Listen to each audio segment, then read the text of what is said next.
जय हिंद दोस्तों इस वीडियो में पढ़ेंगे जीके जीएस के 30 महत्वपूर्ण प्रश्न। अच्छे प्रश्न लिए, सिलेक्टेड प्रश्न लिए। ऐसे प्रश्न आप सभी के पेपर में 100% देखने को मिलने वाले हैं। कोई सी भी एग्जाम की तैयारी कर रहे हो, सभी के लिए यहाँ पर महत्वपूर्ण प्रश्न रहने वाले हैं। ठीक है, इसकी पीडीएफ फाइल आप सभी को दोस्तों टेलीग्राम पर मिलेगी। टेलीग्राम चैनल का लिंक इसी वीडियो के नीचे डिस्क्रिप्शन में दे रखा है, तो टेलीग्राम पर जरूर जुड़िएगा आप सभी लोग। चलिए वीडियो स्टार्ट करते हैं। पहला क्वेश्चन देखिए ध्यान से, क्या क्वेश्चन बनना है।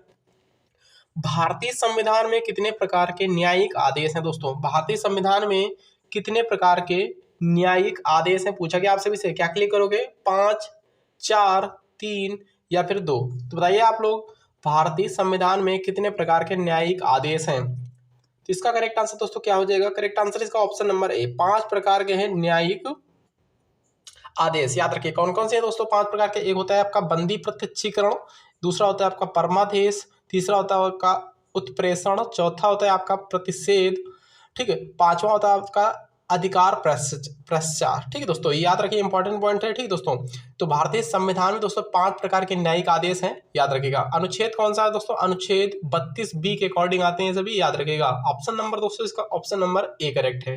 अगला क्वेश्चन ध्यान से देखिए दोस्तों, यहाँ पर सेकंड क्वेश्चन क्या बना? सेकंड क्वेश्चन इंपॉर्टेंट है, ध्यान से देखिएगा इस क्वेश्चन को।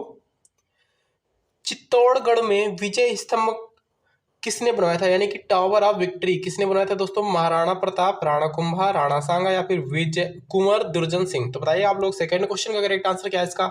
सेकंड का करेक्ट है इसका ऑप्शन नंबर बी वाला, राणा कुंभा। ठीक है, याद रखेंगे ऑप्शन नंबर दोस्तों इसका बी वाला सही जवाब हो जाएगा।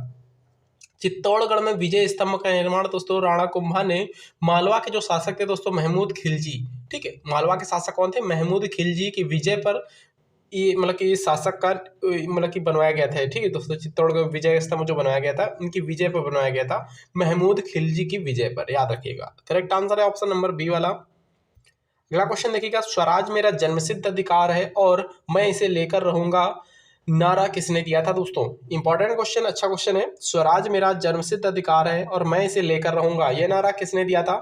महात्मा गांधी, सुभाष चंद्र बोस या फिर आपका बाल गंगाधर तिलक या फिर लाला लाजपत राय? तो थर्ड क्वेश्चन का करेक्ट आंसर आप लोग बताइएगा। थर्ड क्वेश्चन का करेक्ट है इसका ऑप्शन नंबर सी वाला, बाल गंगाधर तिलक का यह नारा था, याद रखेंगे। ठीक है, स्वराज मेरा जन्मसिद्ध अधिकार है, मैं इसे लेकर रहूंगा, यह नारा बाल गंगाधर तिलक का है, याद रखेगा। ठीक है दोस्तों, तिलक ने मराठा और केसरी नामक 2 समाचार पत्र दोस्तों इन्होंने निकाले थे। ठीक, कौन कौन से थे? तिलक के एक तो था मराठा, दूसरा था केसरी नामक समाचार पत्र, ये दोनों थे। ये किनके थे? लाल बहादुर शास्त्री के ही थे, याद रखिए। सॉरी, बाल गंगाधर तिलक के ही थे, याद रखिएगा। बाल गंगाधर तिलक के कौन कौन से दो समाचार पत्र थे? एक आपका मराठा था, दूसरा आपका केसरी था, याद रखिएगा। अगला क्वेश्चन देखिएगा दोस्तों, इन्होंने ही 1916 में बेलगाम में होम रूल लीग की स्थापना की थी, याद रखिए, ये भी इंपॉर्टेंट पॉइंट है। अगला क्वेश्चन देखिएगा, क्षेत्रफल की दृष्टि से भारत का सबसे बड़ा राज्य दोस्तों पूछा गया आप सभी से कौन है? क्षेत्रफल की दृष्टि से भारत का सबसे बड़ा राज्य आप सभी से पूछ लिया गया। क्या क्लिक करोगे? महाराष्ट्र, मध्य प्रदेश, राजस्थान, तमिलनाडु? करेक्ट आंसर दोस्तों इसका ऑप्शन नंबर सी वाला है, राजस्थान है, याद रखेंगे। ठीक है, तो क्षेत्रफल की दृष्टि से भारत का सबसे बड़ा राज्य दोस्तों आपका राजस्थान हो जाएगा, याद रखेंगे। फोर्थ क्वेश्चन का करेक्ट है इसका ऑप्शन नंबर सी वाला। ठीक है, सी राइट है, याद रखिएगा। क्षेत्रफल की दृष्टि से भारत का सबसे बड़ा राज्य राजस्थान है। दूसरे नंबर पे दोस्तों कौन आता है? मध्य प्रदेश आता है। तीसरे नंबर पे दोस्तों कौन आता है? महाराष्ट्र आता है। चौथे नंबर पे दोस्तों उत्तर प्रदेश आता है, याद रखेंगे। इंपॉर्टेंट पॉइंट है, याद करते हुए चलेगा। क्षेत्रफल की दृष्टि से सबसे छोटा राज्य दोस्तों पूछ लिया जाए तो गोवा हो जाएगा। ठीक है, ये भी याद रखिए आप लोग। अगला क्वेश्चन देखिएगा, भारत के किस राज्य के पास सबसे लंबा समुद्री तट है दोस्तों? भारत के किस राज्य के पास सबसे लंबा समुद्री तट है दोस्तों? बताओ आप लोग। केरल, गुजरात, आंध्र प्रदेश, तमिलनाडु? तो 5th क्वेश्चन का करेक्ट आंसर दोस्तों क्या हो जाएगा? 5th क्वेश्चन का राइट आंसर आप लोग बताएगा। इसका करेक्ट है ऑप्शन नंबर बी, गुजरात। ठीक दोस्तों, भारत के किस राज्य के पास सबसे लंबा समुद्री तट है दोस्तों? गुजरात के पास है, याद रखेंगे। ये भी इंपॉर्टेंट पॉइंट है, याद करते हुए चलिएगा सभी क्वेश्चन। चलिएगा, जबकि दोस्तों दूसरे नंबर पे इस पे कौन सा आ जाता है? सर्वाधिक सबसे लंबा यहाँ पर समुद्री तट दूसरे नंबर पे आ जाता है आंध्र प्रदेश। पहले नंबर पे आपका गुजरात है, याद रखेंगे। अगला क्वेश्चन देखिएगा, जाइलम निम्नलिखित में से किसके परिवहन में सहायता करता है दोस्तों? जाइलम निम्नलिखित में से किसके परिवहन में सहायता करता है? भोजन, पानी, पोषक तत्व या फिर भोजन तथा पानी दोनों? तो करेक्ट आंसर 6 क्वेश्चन का क्या है? 6 क्वेश्चन का करेक्ट आंसर आप लोग बताएगा। 6 क्वेश्चन का करेक्ट है इसका ऑप्शन नंबर बी वाला, पानी। ठीक दोस्तों, याद रखेंगे। वाटर। ऑप्शन नंबर दोस्तों इसका बी सही जवाब हो जाएगा। जाइलम निम्नलिखित में से किसके परिवहन में सहायता करता है? पानी के यानी कि जल के। अगला क्वेश्चन देखिएगा यहाँ पर क्या करेक्ट है। ऑप्शन नंबर दोस्तों बी करेक्ट आंसर हो जाएगा 6 क्वेश्चन का। तो अगला क्वेश्चन देखिए यहाँ पर,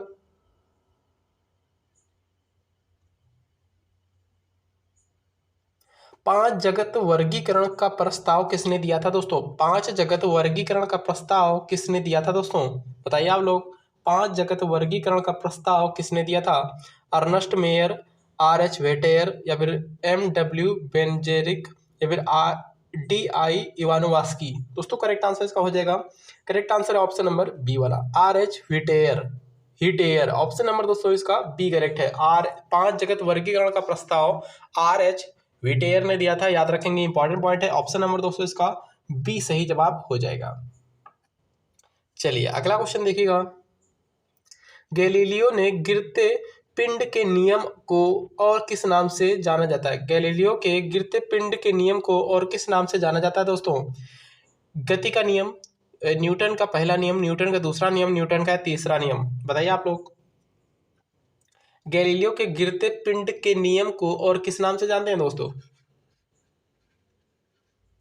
तो दोस्तों इसका करेक्ट आंसर हो जाएगा, आठवें क्वेश्चन का करेक्ट आंसर क्या है इसका? आठवें क्वेश्चन का करेक्ट है इसका ऑप्शन नंबर बी वाला, न्यूटन गति का पहला नियम, याद रखेंगे। ऑप्शन नंबर दोस्तों इसका बी सही जवाब हो जाएगा, ठीक है ना। करेक्ट आंसर है ऑप्शन नंबर बी। अगला क्वेश्चन देखिएगा, जब एक चींटी काटती है तो किस अम्ल का रिसाव होता है दोस्तों? जब एक चींटी काटती है तो किस अम्ल का रिसाव होता है? हाइड्रोक्लोरिक अम्ल, फार्मिक अम्ल, एसिटिक अम्ल, या फिर फास्फोरिक अम्ल। तो करेक्ट आंसर आप लोग बताओ, जब एक चींटी काटती है तो किस अम्ल का रिसाव होता है, पूछा गया आप सभी से। दोस्तों चींटी के काटने से यहाँ पर कौन सा अम्ल निकलता है, रिसाव होता है, तो वो दोस्तों अम्ल कौन सा होता है? Correct answer option number B वाला, फार्मिक अम्ल होता है, याद रखेंगे, ठीक है ना। Correct answer option number B वाला, फार्मिक अम्ल होता है। दोस्तों इसे काटने से क्या होता है? शरीर में तेजी से खुजली होने लगती है, याद रखिए, फार्मिक अम्ल होता है, याद रखिएगा, इंपॉर्टेंट पॉइंट है। अगला क्वेश्चन देखिएगा, इटाई इटाई नामक बीमारी के लिए कौन सी धातु उत्तरदायी होती है दोस्तों? इटाई इटाई नामक, तो इसका करेक्ट आंसर बताओ आप लोग, ऑप्शन पढ़ लो, कैडमियम, निकिल, क्रोमियम, या फिर पारा। इटाई इटाई नामक बीमारी के लिए कौन सी धातु उत्तरदायी होती है, पूछा गया आप सभी से। तो दोस्तों इसका करेक्ट आंसर हो जाएगा ऑप्शन नंबर दोस्तों ए वाला, कैडमियम है, याद रखेंगे, ठीक दोस्तों, cadmium option number A correct answer हो जाएगा। इटाई इटाई रोग जल आदि के कैडमियम प्रदूषित से होता है, याद रखेंगे, ठीक दोस्तों। तो दोस्तों इस रोग से होता क्या है दोस्तों? इस रोग से होता है अस्थियों और जोड़ों में दोस्तों दर्द होने लगता है, ये भी इंपॉर्टेंट पॉइंट है, याद रखिएगा। चलिएगा अगला क्वेश्चन देखिएगा, हैजा के रोगाणु की खोज किसने की थी दोस्तों? हैजा के रोगाणु की खोज किसने की थी, बताइए आप लोग, ऑप्शन पढ़िएगा, फिलिप्पो पकनी, या फिर रॉबर्ट कोच, या फिर एम लावेरॉन, या फिर फेलिक्स हॉफमैन। बताइए आप लोग, 11वें क्वेश्चन का करेक्ट आंसर क्या हो जाएगा? तो दोस्तों हैजा के रोगाणु की खोज किसने की थी, पूछा गया आप सभी से। हैजा के रोगाणु की खोज यहाँ पर रॉबर्ट कोच ने की थी, याद रखिएगा, ठीक है। करेक्ट आंसर इसका ऑप्शन नंबर बी वाला है। अगला क्वेश्चन देखिएगा, आगरा किले का निर्माण खालिस्तान ने प्रारंभ करवाया था दोस्तों, किसने प्रारंभ करवाया था आगरा के किले का निर्माण? बताइए आप लोग, आगरा के किले का निर्माण किसने प्रारंभ करवाया था? तो दोस्तों करेक्ट है इसका ऑप्शन नंबर बी वाला, अकबर ने, ठीक है, अकबर ने आरंभ करवाया था आगरा के किले का निर्माण, याद रखेंगे। ऑप्शन नंबर दोस्तों इसका बी सही जवाब हो जाएगा। तो दोस्तों अकबर ने बहुत जगह पर किले बनवाए थे, जैसे कि एक लाहौर हो गया, इलाहाबाद हो गया, अजमेर हो गया, ठीक है। इन जगहों पर दोस्तों अकबर ने इन मतलब कि किलों का निर्माण करवाया था, याद रखेंगे। आगरा के किले का निर्माण भी अकबर ने नहीं करवाया था, ऑप्शन नंबर बी करेक्ट है। अगला क्वेश्चन देखिएगा, भारत के उत्तरी मैदान तीन प्रमुख नदियां प्रणाली से बने हैं दोस्तों। भारत के उत्तरी मैदान तीन प्रमुख नदी प्रणालियों से बने हैं, जो सिंधु, गंगा और कौन सी नदी दोस्तों? तो इसमें कौन सी एक नदी है? सिंधु है, गंगा है, और दूसरी कौन सी है? तीसरी कौन सी बताइए आप लोग। तो दोस्तों इसका करेक्ट है option number A, Sindhu, Ganga और ब्रह्मपुत्र, ठीक है। करेक्ट आंसर है ए वाला। एक बार फिर से क्वेश्चन रिपीट कर दे रहा हूं, भारत के उत्तरी मैदान तीन भारत के उत्तरी मैदान 3 प्रमुख नदी प्रणालियों से बने हैं जो सिंधु, गंगा और ब्रह्मपुत्र हैं। याद रखेंगे, ए करेक्ट है। यंग इंडिया के संपादक कौन थे दोस्तों? यंग इंडिया के संपादक कौन थे? महात्मा गांधी, सी राजगोपालाचारी, लाला लाजपत राय या फिर बीजी तिलक। तो दोस्तों इसका करेक्ट आंसर किसके साथ जा रहा है? इसका करेक्ट है 14 क्वेश्चन का क्या करेक्ट है बताइए आप लोग? महात्मा गांधी। ठीक दोस्तों, करेक्ट आंसर है ऑप्शन नंबर ए वाला। तो यंग इंडिया के संपादक दोस्तों महात्मा गांधी जी थे। याद रखेंगे, करेक्ट आंसर इसका ऑप्शन नंबर ए वाला सही जवाब हो जाएगा। अगला क्वेश्चन देखिए ध्यान से। भारत की सर्वाधिक लंबी स्थलीय अंतर्राष्ट्रीय सीमा किस देश के साथ दोस्तों लगती है? भारत की सर्वाधिक लंबी स्थलीय अंतर्राष्ट्रीय सीमा किस देश के साथ लगती है दोस्तों? पाकिस्तान, नेपाल, चीन, बांग्लादेश। तो दोस्तों करेक्ट आंसर इसका हो जाएगा ऑप्शन नंबर क्या करेक्ट है? डी वाला करेक्ट है। ठीक है, याद रखेंगे इसका डी करेक्ट है। 4096.7 किलोमीटर, 4096.7 किलोमीटर की दोस्तों लंबी सीमा लगती है भारत और बांग्लादेश के बीच। याद रखिए, सबसे लंबी सीमा रेखा है, याद रखेंगे, इंपॉर्टेंट पॉइंट है, भारत और बांग्लादेश के बीच। अगला क्वेश्चन देखिएगा ध्यान से, 16 क्वेश्चन। संविधान के किस अनुच्छेद के अंतर्गत कोई भी व्यक्ति मूलभूत अधिकारों के हनन का मामला सीधे उच्चतम न्यायालय में उठा सकता है दोस्तों? अनुच्छेद 32, अनुच्छेद 28, अनुच्छेद 29 या फिर अनुच्छेद 31। तो 16 क्वेश्चन का करेक्ट आंसर क्या हो जाएगा? 16 का करेक्ट है ऑप्शन नंबर ए वाला, अनुच्छेद 32 के तहत। याद रखेंगे, अनुच्छेद 32 के तहत। अगला क्वेश्चन देखिएगा, क्या क्वेश्चन बनना है? किस मंदिर परिसर का आकार भव्य रथ के समान है जिसमें पत्थर के नक्काशीदार पहिए, स्तंभ और दीवारें हैं दोस्तों? बताइए आप लोग कौन सा मंदिर है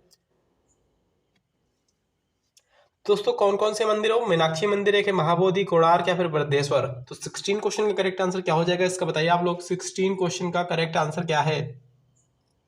ऑप्शन नंबर डी, कोणार्क मंदिर। ठीक है, कोणार्क का सूर्य मंदिर। याद रखेंगे, कहां पर है दोस्तों कोणार्क का सूर्य मंदिर? आप लोग कमेंट बॉक्स में कमेंट करो, कोणार्क का सूर्य मंदिर किस राज्य में है। ठीक है, अगला क्वेश्चन देखिए दोस्तों, क्या क्वेश्चन बना है? 18 क्वेश्चन काफी इंपॉर्टेंट है। निम्नलिखित में से कौन सा युग्म सुमेलित नहीं है दोस्तों? इसमें से देखिए दोस्तों, यहाँ पर समाधि स्थल दिए गए हैं और उससे संबंधित व्यक्ति दिए गए। विजय घाट दोस्तों किनका समाधि स्थल है? लाल बहादुर शास्त्री का, बिल्कुल करेक्ट है। वीर भूमि राजीव गांधी का है। शक्ति स्थल इंदिरा गांधी का है दोस्तों। ठीक है, किसान घाट दोस्तों इनका नहीं है। ठीक है, इनका बताओ आप लोग कहाँ पर है, इनका समाधि स्थल का क्या नाम बताइए आप लोग? राजेंद्र प्रसाद के समाधि स्थल का नाम क्या है? भारत के प्रथम राष्ट्रपति थे डॉक्टर राजेंद्र प्रसाद, इनके समाधि स्थल का नाम बताओ। किसान घाट दोस्तों ये चौधरी चरण सिंह का समाधि स्थल है, याद रखेंगे। ठीक, अगला क्वेश्चन ध्यान से देखिए, क्या क्वेश्चन बना है? 19 क्वेश्चन। भारतीय नेपोलियन के नाम से किसे जाना जाता है दोस्तों? भारतीय नेपोलियन के नाम से किसे जाना जाता है? चंद्रगुप्त मौर्य, समुद्रगुप्त, अशोक या फिर बिंबिसार। दोस्तों 19 क्वेश्चन का करेक्ट आंसर क्या हो जाएगा इसका? भारतीय नेपोलियन के नाम से किसे जाना जाता है, पूछा गया आप सभी से। इसका करेक्ट है ऑप्शन नंबर बी वाला, समुद्रगुप्त को जानते हैं। याद रखेंगे, ऑप्शन नंबर बी करेक्ट है। अगला क्वेश्चन देखिएगा, 20 क्वेश्चन। गायन शैली ख्याल का जनक किसे कहा जाता है दोस्तों? गायन शैली जो है दोस्तों ख्याल, इसका जनक किसे कहा जाता है बताइए आप लोग? 20 क्वेश्चन। अमीर खुसरो, मिर्जा गालिब, चैतन्य महाप्रभु को या फिर सारक देव को। 20 क्वेश्चन का करेक्ट आंसर क्या हो जाएगा इसका बताइए आप लोग? करेक्ट है ऑप्शन नंबर ए वाला, अमीर खुसरो को। ख्याल का जनक दोस्तों किसे कहा जाता है? अमीर खुसरो को कहा जाता है, याद रखिएगा। अगला क्वेश्चन देखिए, 21 क्वेश्चन देखिएगा। कौन सा राग प्रातः काल गाया जाता है दोस्तों? कौन सा राग प्रातः काल गाया जाता है? राग दरबारी या फिर राग हंस ध्वनि या फिर राग टोंडी या फिर राग भैरवी। दोस्तों करेक्ट है ऑप्शन नंबर बी वाला, राग भैरवी जो है प्रातः काल के टाइम में गाया जाता है। ठीक है, 21 क्वेश्चन का करेक्ट है इसका ऑप्शन नंबर बी वाला। अगला क्वेश्चन देखिएगा, 22 क्वेश्चन। एनसीईआरटी का विस्तृत रूप पूछा गया दोस्तों। एनसीईआरटी का विस्तृत रूप क्या होता है दोस्तों? करेक्ट है इसका ऑप्शन नंबर ए वाला, national council of research and training education. ठीक है, एजुकेशनल। ऑप्शन नंबर दोस्तों इसका ए सही जवाब हो जाएगा। ठीक है, याद रखेंगे, ए वाला सही जवाब है, इंपॉर्टेंट पॉइंट है। अगला क्वेश्चन देखिए, 23 क्वेश्चन। एमआरआई से क्या, एमआरआई निम्न में से क्या है दोस्तों? इसमें से एमआरआई निम्नलिखित में से क्या है? मैग्नेटिक रिकॉर्ड ऑफ इंटेस्टाइन्स या फिर मैग्नेटिक रिकॉर्डिंग ऑफ इन्वेस्टिगेशंस या फिर मैग्नेटिक रेजोनेंस इमेजिंग या फिर मैग्नेटिक रेजोनेंस एंड स्टेंटाइंस। बताइए आप लोग 23 क्वेश्चन का करेक्ट आंसर क्या हो जाएगा। 23 का करेक्ट है ऑप्शन नंबर सी वाला, मैग्नेटिक रेजोनेंस इमेजिंग। ठीक है, सी करेक्ट है, याद रखेंगे। स्वर्ण जयंती ग्राम स्वरोजगार योजना कब आरंभ हुई थी दोस्तों। स्वर्ण जयंती ग्राम स्वरोजगार योजना कब आरंभ हुई थी।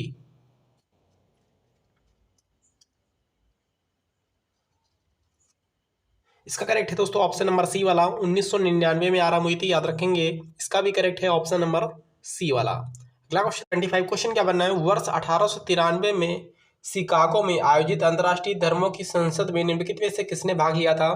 तो दोस्तों किसने लिया था, स्वामी विवेकानंद ने लिया था, याद रखेंगे। ठीक है, करेक्ट आंसर है 25 का ऑप्शन नंबर ए वाला, स्वामी विवेकानंद ने लिया था, याद रखेंगे। ठीक है, तो इसका करेक्ट क्या है, ऑप्शन नंबर सी सही जवाब हो जाएगा। अगला क्वेश्चन देखिएगा क्या क्वेश्चन बन रहा है। विश्व की सबसे लंबी पर्वत श्रृंखला दोस्तों कौन सी। विश्व की सबसे लंबी पर्वत श्रृंखला की बात हो रही है। विश्व की सबसे लंबी पर्वत श्रृंखला कौन सी है। Rocky, Himalaya, Andes, Alps. बताइए आप लोग 26 क्वेश्चन का करेक्ट आंसर क्या हो जाएगा। सी वाला सही जवाब हो जाएगा। ठीक दोस्तों, सी एडीज, याद रखेंगे। एडीज विश्व की सबसे लंबी पर्वत श्रृंखला है, याद रखेंगे। करेक्ट आंसर दोस्तों इसका ऑप्शन नंबर सी वाला है। तो दोस्तों कौन से प्रांत में पड़ती है, कौन से महाद्वीप में, अमेरिकी महाद्वीप में पड़ती है, याद रखेंगे इसको भी आप सभी लोग। अगला क्वेश्चन देखिएगा, टोंडा जनजाति कहाँ निवास करती है दोस्तों। टोंडा जनजाति कहाँ निवास करती है, पूछा गया आप सभी से। टोंडा जनजाति कहाँ निवास करती है। नीलगिरी की पहाड़ियों पर करती है, याद रखेंगे। ऑप्शन नंबर दोस्तों इसका सी सही जवाब हो जाएगा। ठीक है, नीलगिरी की पहाड़ियों पर टोंडा जनजाति जो है दोस्तों कहाँ निवास करती है, नीलगिरी की पहाड़ियों पर। ठीक है, करेक्ट आंसर 27 का ऑप्शन नंबर सी वाला सही जवाब है। अगला क्वेश्चन देखिए ध्यान से, क्या क्वेश्चन बन रहा है। 28 क्वेश्चन, निम्नलिखित में से कौन सा युग्म सही सुमेलित है दोस्तों। कौन सा युग्म सही सुमेलित है। इटाई टाइरो कैडमियम बिल्कुल सही है। मीना मिनी माता रोग पारा प्रदूषण से बिल्कुल सही। ब्लू बेबी सिंड्रोम नाइट्रेट प्रदूषण बिल्कुल सही है दोस्तों। ये तीनों सही है, याद रखें 1 2 3। ठीक है, ऑप्शन नंबर दोस्तों इसका डी सही जवाब हो जाएगा। अभी आया था ये वाला, इटाई रोग कैडमियम से होता है। ठीक है, याद रखेगा। मिनी माता रोग प्रदूषण से, पारा प्रदूषण से होता है, ये भी याद रखेगा। ब्लू बेबी सिंड्रोम या फिर ब्लू बेबी रोग जो होता है नाइट्रेट प्रदूषण से होता है, याद रखेंगे। अगला क्वेश्चन देखिएगा, प्रकाश रासायनिक धूम जो है कोहरा मतलब की रचना के लिए निम्नलिखित में से कौन सा एक आवश्यक नहीं है। Surya Prakash, oxygen, carbon monoxide या फिर नाइट्रोजन ऑक्साइड। 29 क्वेश्चन का करेक्ट आंसर क्या है इसमें से।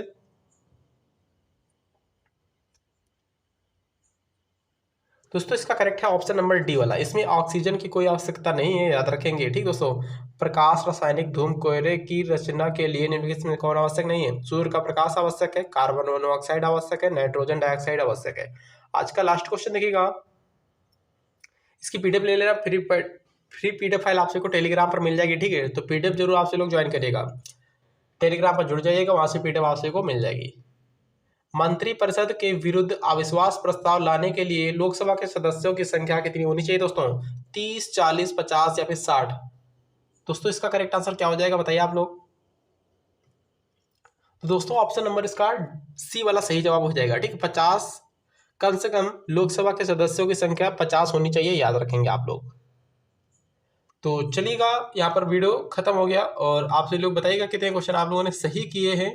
और प्लीज वीडियो को लाइक सब्सक्राइब शेयर आप लोग जरूर किया करें। वीडियो को शेयर कर दीजिए, जरा सा भी अच्छा लगा हो तो। ठीक है, थैंक यू, जय हिंद दोस्तों।